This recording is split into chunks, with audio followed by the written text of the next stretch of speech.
नमस्कार प्यारे विद्यार्थियों, कला द्वितीय वर्ष प्रथम प्रश्न पत्र हिंदी साहित्य की इस ऑनलाइन कक्षा में आपका स्वागत है। हम कवि भिखारी दास को पढ़ रहे थे। भिखारी दास के कुछ प्रारंभिक पदों में हमने देखा कि उन्होंने जो है वो भगवान विष्णु की आराधना की, भगवान श्री राम की आराधना की और विष्णु के अवतार जो थे, विष्णु के जो मुख्य अवतार है, जिन्हें 12 अवतार माना गया है पुराणों में, उनका भी उल्लेख उन्होंने किया। आज हम उनका जो पद संख्या 6 है वह देखेंगे। पद संख्या 6 में वह भगवान श्री गणेश की आराधना कर रहे हैं। भगवान श्री गणेश को याद करते हुए देखिए कवि भिखारी दास क्या कह रहे हैं। करी वदन विमंडित ओज अखंडित पूर्ण पंडित ज्ञान परे, गिरि नंद निकंदन असुर निखंडन, सुर उर चंदन कीर्तिक्रम, भूषण मृग लक्षण वीर विलक्षण, जन प्रणा रक्षण पास धरे, जय जय गण नायक खल गण धावक, दास सहायक विघ्न हरे।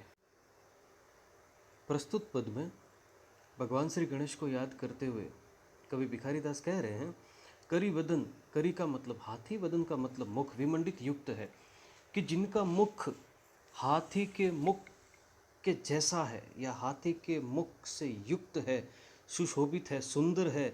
ओज का मतलब बल, अखंडित, अखंडित बल है जिनके भीतर, पूर्ण पंडित ज्ञान परे, और ज्ञान के पूर्ण पंडित जो है वो भगवान श्री गणेश है, जिनका मुख हाथी के मुख की तरह सुशोभित है, जो बल में अखंडित है और पूर्ण ज्ञान के पंडित है। गिरि नंद निकंदन, पार्वती के पुत्र है, गिरिजा के पुत्र, असुर निखंडन, असुरों का विनाश करने वाले हैं।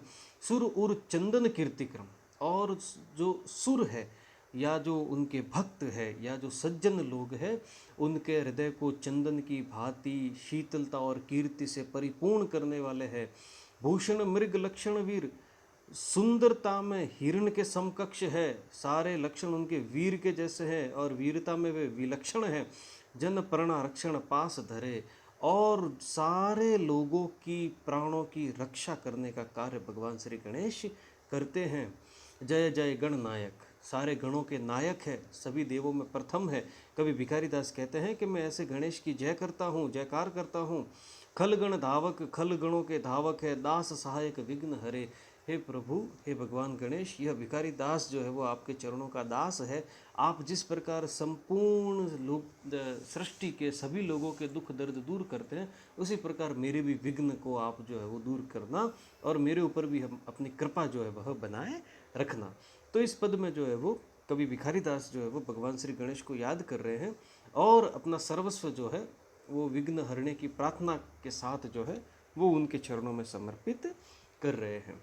अगला हम पद संख्या 7 जो है वह देखते हैं कवि भिखारी दास का। पद संख्या 7 में भिखारी दास क्या कह रहे हैं। जो पे आदि हित निष्ठुर न होते हरि, मेरी बारी अति निठुराई क्यों है गहते, तुम ऐसे साहब जो दीन के दयालु होते, हम ऐसे दीन के अधीन हुए हुए रहते। जसिन की रीति है जो और ले निभाहे जसु, तुमको ऐसे न ऐती बात और ले निभहते, करुण नाम दया सिंधु दीना नाथ दीन बंधु, मेरी जान लोग यह झूठे नाम कहते। अब देखिए, जब बहुत अधिक समय व्यतीत हो जाने के बाद, बहुत कठोर तप और साधना के बाद भी जब प्रभु भक्त को दर्शन नहीं देते हैं, तो भक्त जो है वो कुछ रुष्ट हो जाते हैं अपने इष्ट से, अपने भगवान से, और उन्हें उलाहना देते हैं। कुछ वैसा ही उलाहना जो है वो यहाँ भिखारी दास जो है वो अपने प्रभु को दे रहे हैं, परमपिता परमेश्वर को दे रहे हैं। देखिए वह क्या कह रहे हैं। जो पे आदि हित निष्ठुर न होते हरि, हे प्रभु, आदि मतलब प्रारंभ से, निष्ठुर मतलब निष्ठुरता धारण करना, निर्दयी होना। मुझे अच्छी तरह पता है कि आप प्रारंभ से ही कभी निर्दयी नहीं थे, आप सभी पर दया करने वाले थे, सभी का कल्याण करने वाले थे। मेरी बारी अति निठुराई क्यों है कहते, कहते मतलब धारण करना, कि जब मेरे कल्याण की बारी आई, जब मेरी भलाई करने की बारी आई, तो आपने अपने हृदय में इतनी निष्ठुरता क्यों धारण कर ली है। तुम ऐसे साहब जो दीन के दयालु होते हैं, प्रभु आप तो एक ऐसे साहब है, या आप तो ऐसे जो है वो रक्षक है जो सभी पर दया करते हैं, सभी का कल्याण करते हैं। हम ऐसे दीन के अधीन हुए हुए रहते, लेकिन मेरे जैसे दास की जो आपके अधीन है, जो आपका ही बन के रह रहा है, आपके ही चरणों का हो चुका है, जब ऐसे दास पर दया करने की बारी आई, तो आपने अपनी दया करने की प्रवृत्ति को क्यों छोड़ दिया। आपने अपना दयालु जो रूप था उसे क्यों भूल गए आप। जसिन की रीति है जो और ले निभाए जसु। मैंने, हे प्रभु, मैं यह दुनिया में रहते हुए यह जानता हूँ कि जिसकी जो रीति होती है वह उसी प्रकार से उसका निर्वाह करता है। तुमको क्यों न ऐसी बात और ले निभते, लेकिन आप ये नीति के विपरीत कैसे आचरण कर रहे हैं। आपकी नीति तो है लोगों का भला करना, उनके दुख दर्द दूर करना, लेकिन आप ये नीति के विपरीत कैसे चल रहे हैं। तुमको क्यों न ऐसी बात और ले निभाते, करुणामे दया सिंधु दीनानाथ दीन बंधु। हे प्रभु, आपका तो लोगों ने नाम ही दया का सागर रखा हुआ है, दीनानाथ रखा हुआ है। आप तो दीनहीन लोगों पर दया करने वाले हैं, कृपा करने वाले हैं। लेकिन आपने मेरे ऊपर दया करने की जब बारी आई तो आपने निष्ठुरता धारण कर ली, आपने हृदय में निर्दयता धारण कर ली। इसलिए मेरी जान लोग यह झूठे नाम कहते। अगर लोग अब आपको जो है वो दया का सागर या दीनों का नाथ या दीन बंधु अगर कहते हैं, तो हे प्रभु, मैं उनसे कहूँगा कि ये झूठे नाम हैं। ये नाम लेकर आप ईश्वर को याद मत कीजिए। क्यों? क्योंकि आपने सारी दुनिया का कल्याण किया, समस्त संसार का भला किया, लेकिन जब मेरे ऊपर कृपा करने की बात आई तो आपने निष्ठुरता धारण कर ली। इसलिए हे प्रभु, मैं आपसे रुष्ट हूँ। तो यह उल्हाना जो है वो कवि भिखारी दास जो है वो अपने ईश्वर को, परमपिता परमेश्वर को जो है वो दे रहे हैं।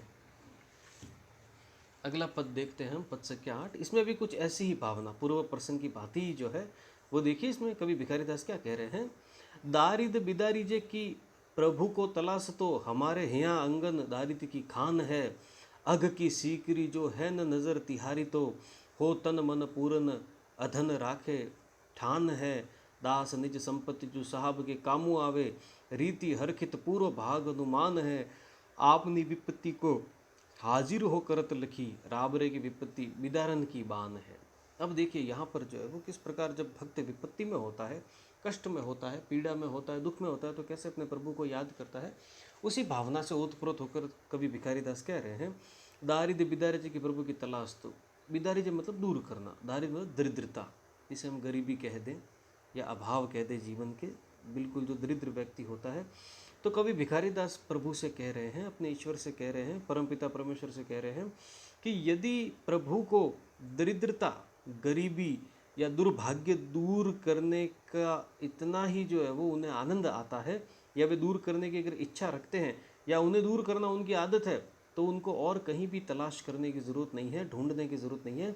हमारे यहाँ अंगन दरिद्र की खान, दारिद्र की खान है कि मेरा घर आंगन जो है वह दरिद्रता की खान है। उन्हें और भी कहीं और दूसरी जगह कहीं ढूंढने जाने की ज़रूरत नहीं है। वे प्रभु, मेरे प्रभु यहाँ आ सकते हैं और मेरी इस दरिद्रता को दूर कर सकते हैं।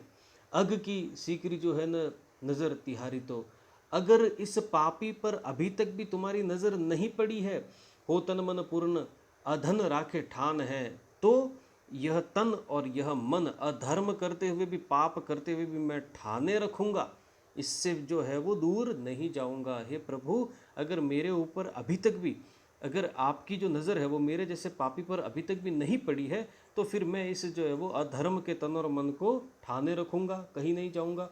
दास निज संपत्ति जो साहब के कामों आवेगी। आगे कभी भिखारी दास कहते हैं कि संपत्ति वही काम की है जो प्रभु के काम आ सके, अन्यथा अपनी या हमारी इकट्ठी कोई संपत्ति किसी काम की नहीं है। रीति हरखित पूर्व भाग अनुमान है। अपनी इकट्ठी की हुई कोई भी संपत्ति, या संपत्ति से मतलब कर्म है, आप अच्छे कर्म इकट्ठे करेंगे, बुरे कर्म इकट्ठे करेंगे, उसी के अनुसार आपको जो है वो उसका प्रतिफल मिलेगा। स्वभाव, रीति का तात्पर्य स्वभाव, हरखित का मतलब आनंदित। प्रभु या ईश्वर उसी में आनंदित होंगे या उसी भाग में आनंद प्रदान करेंगे जिस भाग में आपकी संपत्ति श्रेष्ठ होगी, अच्छे कर्मों की होगी। आपने विपत्ति को हाजिरो करत लखी, लखी का मतलब देख कर, राबरे की विपत्ति बिदारन की खान है। हे प्रभु, आप तो दूसरे सारे लोगों की विपत्ति को जो है वो तुरंत हाजिर होकर दूर कर लेते हो, देख कर ही दूर कर लेते हो। तो दूसरों की विपत्ति जब आप इस तरह दूर कर देते हैं, तो मेरा जो मन है या मेरा जो जीवन है वो तो हे प्रभु विपत्तियों की खदान है, विपत्तियों का भंडार है, तो आप उसे दूर क्यों नहीं करते हैं। तो हे प्रभु, आप अगर विपत्ति दूर करना चाहते हैं, दरिद्रता दूर करना चाहते हैं, दुख दूर करना चाहते हैं, तो आपको और कहीं भी जाने की ज़रूरत नहीं है। आप मेरे घर आंगन आ जाइए और मेरे ऊपर कृपा कीजिए, या मेरा जीवन जो है वह सफल हो जाए, ऐसा आशीर्वाद जो है वो मुझे प्रदान कीजिए। तो इस प्रकार की यह भावना जो है वो कवि भिखारी दास के काव्य में हमें देखने को मिलती है ईश्वर के प्रति। अगले वीडियो में जो है वो हम कवि भिखारी दास के पदों को पूर्ण करेंगे। धन्यवाद।